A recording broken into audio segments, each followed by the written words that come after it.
This is David. Welcome back behind the velvet rope. Let's just get right into it today because we are joined by the one and only Meg Donnelly.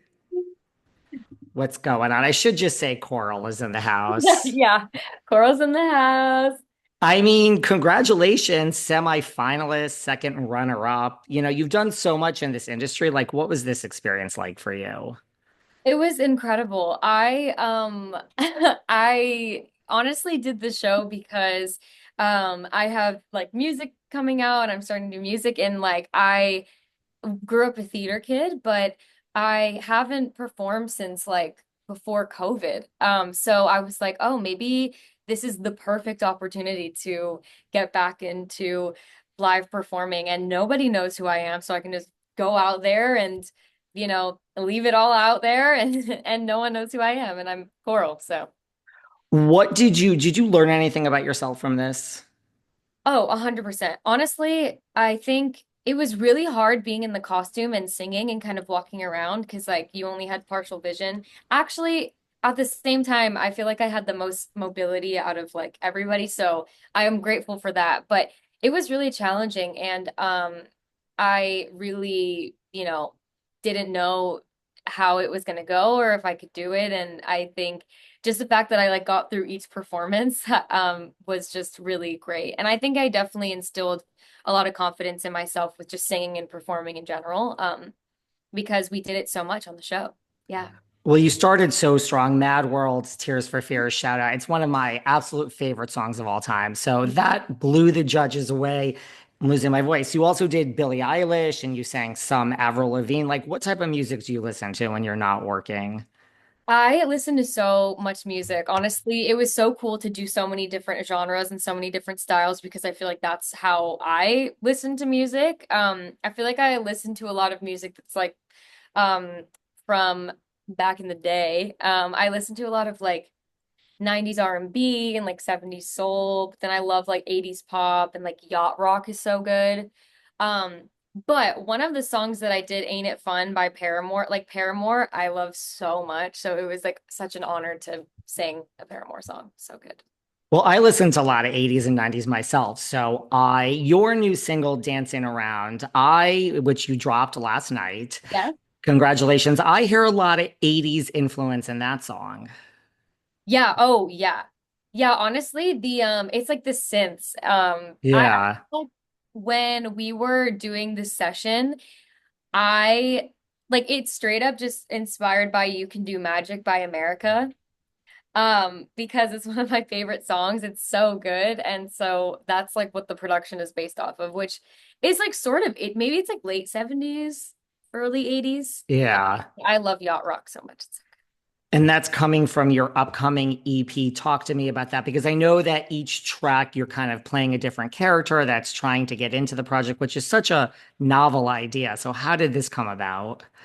Well, transitioning into acting, into music is really challenging. I feel like it's hard to do two at the same time because they're both like, similar in some ways, but mostly very different. So I was like, how do I bridge that gap of like being like an actress and then also wanting to be like an artist, like a singer? And so we like came up with the idea of like doing auditions. Like I'm auditioning for the role of the artist of like the character, to kind of like mesh the two worlds. And it was so much fun. Also, like I just love comedy and sketch comedy so much. So like doing like the two shoot days that we shot it in like were the most fun. Like we were just so crazy and silly and had the best time. So yeah, it I was great. love it.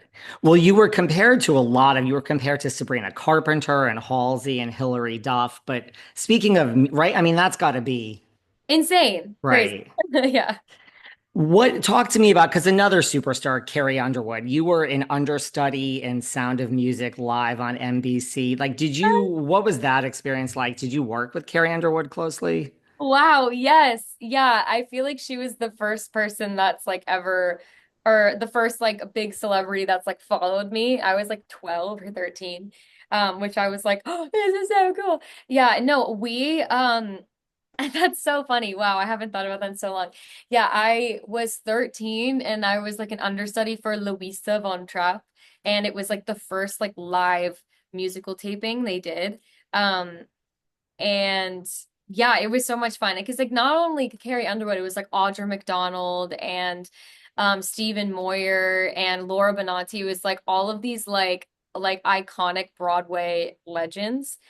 So just being around them too is like Christian Borle. It was crazy. So It I had was It was great. What about, you talk in your clue package just about, you've had years in the industry, like 8 years of struggling and trying to make it. Like when you were going through that, like, did you think about leaving the industry? Did you think about doing something else with your life? Oh, 1,000,000%. I feel like the industry is very, very challenging and like there's so many ups, but I feel like most of the time you're kind of just like waiting. And there's a lot of rejection and the craziest story, which is why I probably never will, want to do something else again because I had this moment where I auditioned for the pilot of American Housewife and I got like really close and then they casted somebody else because it's a different girl in the pilot.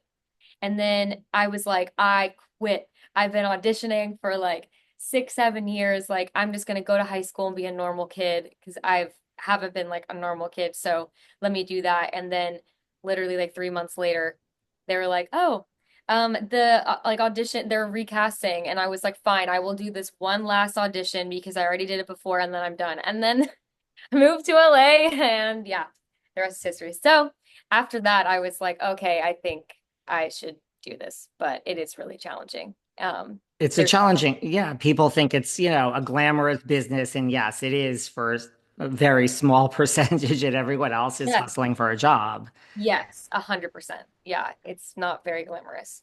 Well, speaking of American Housewife, I must come out of the closet. Huge fan, seen every episode, phenomenal show, loved Thank you. it.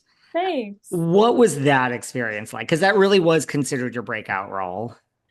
Yeah, it was incredible. It was like I moved to LA from New York. Like I didn't know anybody in LA at all and it was such a new experience for me and like everybody in the casting crew was just so welcoming and like they were truly my family because I was there from 16 to 21 and those were like prime growing up ages and I feel like I learned so much about myself. Like I feel like I grew up with everyone in the crew. Like the crew always stayed the same for like all 5 seasons.